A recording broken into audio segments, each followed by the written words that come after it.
आज मैं आपको क्लिनिकली एलएफटी देखना सिखाता हूँ। एलएफटी इंटरप्रिटेशन के लिए सबसे पहले हम एलएफटी को 5 सिंपल ब्लॉक में बांटते हैं। फर्स्ट ब्लॉक है बिलिरुबिन। बिलिरुबिन में हम 3 चीजें देखते हैं, टोटल बिलिरुबिन, डायरेक्ट बिलिरुबिन और इनडायरेक्ट बिलिरुबिन। डायरेक्ट बिलिरुबिन जिसे हम कंजुगेटेड बिलिरुबिन कहते हैं, यानी जिसे लीवर ने प्रोसेस कर लिया है। अनकंजुगेटेड बिलिरुबिन यानी इनडायरेक्ट, जिसे लीवर ने अभी तक प्रोसेस नहीं किया है। इसका नॉर्मल रेंज तो आपको पता ही है, 0.1 से 0.3 और इनडायरेक्ट नॉर्मल रेंज है 0.2 से 0.8। इसमें हमें ध्यान में ये रखना है कि यदि इनडायरेक्ट बिलिरुबिन बढ़ा है तो वह प्री हेपेटिक प्रॉब्लम के अंतर्गत है, यदि डायरेक्ट बिलिरुबिन बढ़ा है तो वह पोस्ट हेपेटिक प्रॉब्लम के अंतर्गत है। इसमें हम ध्यान रखेंगे कि यदि डायरेक्ट बिलिरुबिन बढ़ा है तो किसी ऑब्स्ट्रक्शन के कारण, हिपेटाइटिस के कारण या कोलेस्टाइटिस के कारण बढ़ा हो सकता है। यदि इनडायरेक्ट बिलिरुबिन बढ़ा है तो किसी हीमोलिसिस के कारण या क्लिपर्ट सिंड्रोम में बढ़ा मिलता है। सेकंड ब्लॉक में हम लीवर की हिपेटोसेलुलर इंटेग्रिटी देखेंगे। इसमें मेनली 2 चीजें आते हैं, एसजीपीटी और एसजीओटी यानी एएलटी और एएसटी। एएलटी में एल से आप याद रखेंगे लीवर, यानी जो लीवर के ज्यादा स्पेसिफिक है। एसजीओटी जो लीवर स्पेसिफिक होने के साथ या हार्ट और मसल स्पेसिफिक भी होता है।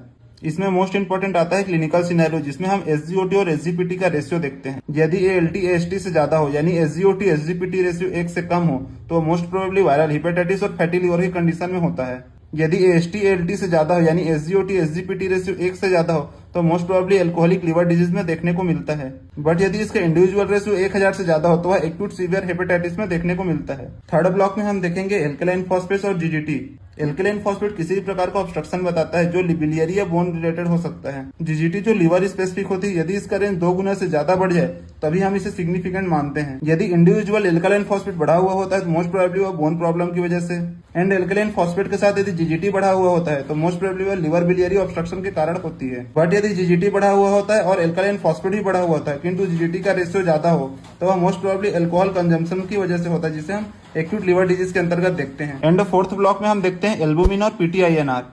एल्बुमिन सिग्निफिकेंट होता है क्रोनिक लिवर डिजीज में और पीटीआईएनआर सिग्निफिकेंट होता है कोआगुलेशन फैक्टर सिंथेसिस में। यदि एल्बुमिन का रेंज कम हो जाए तो वह सिरोसिस क्रोनिक हेपेटाइटिस की कंडीशन में, यदि पीटीआईएनआर का रेंज बढ़ जाए तो सीवियर सिंथेटिक फेलियर में देखने को मिलता है। एंड 5वें ब्लॉक में हम अमोनिया देखेंगे जो रेयरली रिवल फेलियर की कंडीशन में बढ़ा देखने को मिलता है। इसका समरी हम इस प्रकार से देख सकते हैं, यदि इनडायरेक्ट बिलिरुबिन बढ़ा हुआ है तो हिमोलाइसिस या ग्लिबर्ट सिंड्रोम की कंडीशन में, यदि डायरेक्ट बिलिरुबिन बढ़ा हुआ है तो किसी प्रकार का ऑब्स्ट्रक्शन जैसे स्टोन या ट्यूमर की कंडीशन में, हेपेटाइटिस की कंडीशन में हो सकता है।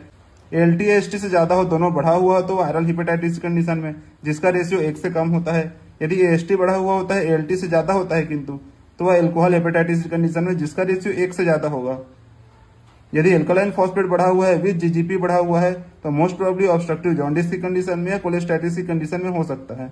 यदि एल्बुमिन कम है और पीटीआईएनआर बढ़ा हुआ है तो सिरोसिस या लिवर फेलियर की कंडीशन हो सकती है।